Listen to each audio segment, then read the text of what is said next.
حیات الصحابہ۔ ٹاپک: حضرت بزیر بن زہیر بن ابی سلمہ رضی اللہ تعالیٰ عنہ کا اپنے بھائی کعب کے نام خط۔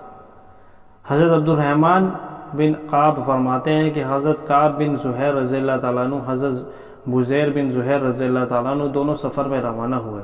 ابرکل اجاف چشمے پر پہنچ کر حضرت بزیر نے حضرت کعب سے کہا، تم اسی جگہ ان جانوروں کے ساتھ رہو، میں ذرا اس آدمی یعنی حضور صلی اللہ علیہ وسلم کے پاس جا کر سنتا ہوں کہ وہ کیا کہتے ہیں۔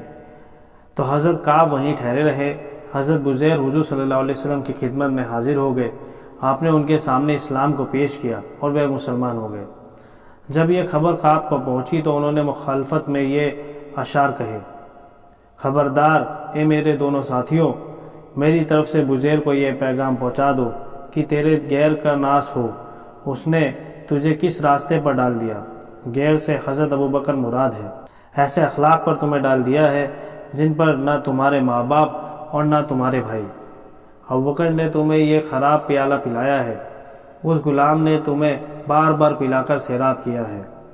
جب یہ اشعار حضور صلی اللہ علیہ وسلم تک پہنچے تو حضور صلی اللہ علیہ وسلم نے کعب کے خون کو جائز کر دیا اور فرمایا، جسے کعب جہاں بھی ملے وہ کعب کو قتل کر دے۔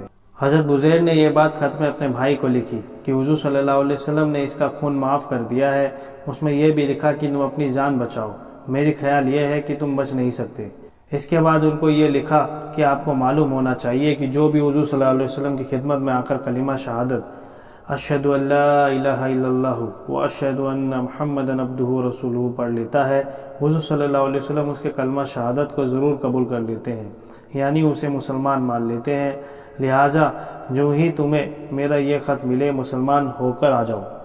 اس لیے حضرت کعب رضی اللہ تعالیٰ عنہ خط پڑھ کر مسلمان ہو گئے۔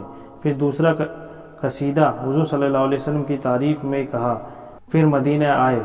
اس لیے حضرت کعب خط پڑھ کر مسلمان ہو گئے۔ پھر دوسرا قصیدہ حضور صلی اللہ علیہ وسلم کی تعریف میں کہا، پھر مدینہ آئے اور حضور صلی اللہ علیہ وسلم کی مسجد میں دروازے پر اپنی سواری بٹھائی۔ پھر مسجد میں داخل ہوئے۔ اس وقت حضور صلی اللہ علیہ وسلم اپنے صحابہ رضی اللہ تعالیٰ عنہ کے بیچ میں ایسے بیٹھے ہوئے تھے جیسے دسترخوان بیچ میں ہوتا ہے۔ صحابہ کرام رضی اللہ تعالیٰ عنہ حضور کے ارد گرد حلقے پر حلقے بنائے ہوئے بیٹھے ہوئے تھے۔ کبھی آپ صلی اللہ علیہ وسلم ایک طرف متوجہ ہو کر بات فرماتے، کبھی دوسری طرف۔ حضرت کعب فرماتے ہیں کہ میں نے مسجد کے دروازے پر اپنی سواری بٹھائی۔ میں نے حلیہ مبارک سے ہی حضور صلی اللہ علیہ وسلم کو پہچان لیا۔ میں لوگوں کو فلانگ کر آپ کی خدمت میں جا کر بیٹھ گیا۔ آپ نے اسلام کا اظہار کرتے ہوئے میں نے کہا، اشہد ان لا الہ الا اللہ وانک رسول اللہ۔ یا رسول اللہ صلی اللہ علیہ وسلم، میں اپنے لیے امن چاہتا ہوں۔ آپ نے فرمایا، تم کون ہو؟ میں نے کہا، میں کعب بن زہیر ہوں۔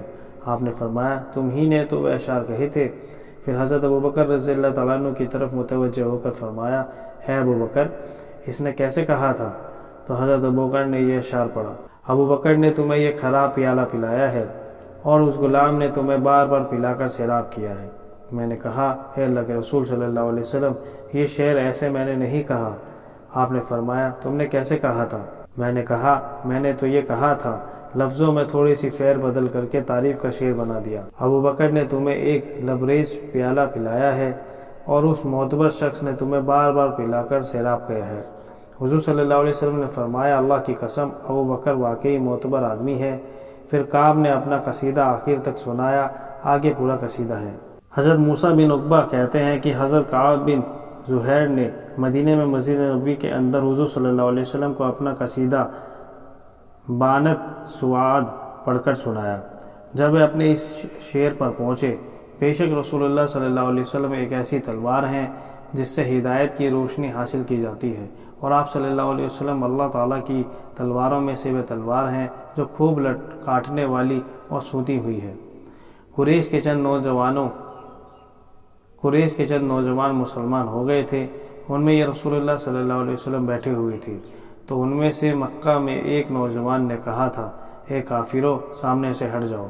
تو حضور صلی اللہ علیہ وسلم نے اپنی آستین سے بھیڑ کی طرف اشارہ کیا تاکہ لوگ اسے غور سے سنیں۔ راوی کہتے ہیں کہ حضرت بزیر بن زہیر نے اپنے بھائی کعب بن زہیر بن ابی سلمہ کو ایک خط لکھا تھا جس میں وہ اپنے بھائی کو ڈرا رہے تھے اور ان کو اسلام کی دعوت دے رہے تھے، اور اس خط میں یہ اشعار بھی لکھے تھے، کعب کو میری طرف سے یہ پیغام کون پہنچا سکتا ہے کہ کیا اسے اس دین میں داخل ہونے کا شوق ہے جس کے بارے میں تو ناحق ملامت کرتا ہے، حالانکہ وہی دین زیادہ مضبوط اور قابل اعتماد ہے۔ اگر تم نجات حاصل کرنا چاہتے ہو تو لات و عزا کو چھوڑ کر ایک اللہ کی طرف آ جاؤ، نجات پالو گے، محفوظ ہو جاؤ گے۔ تم اس دن نجات پاؤ گے جس دن پاک دن مسلمان کے علاوہ کوئی بھی نجات نہ پا سکے گا اور نہ آگ سے خلاصی حاصل کر سکے گا۔ ہمارے والد زہیر کا دین کچھ بھی نہیں ہے اور وہ باطل ہے، اور ہمارے دادا ابو سلمہ کا دین میرے لیے حرام ہے۔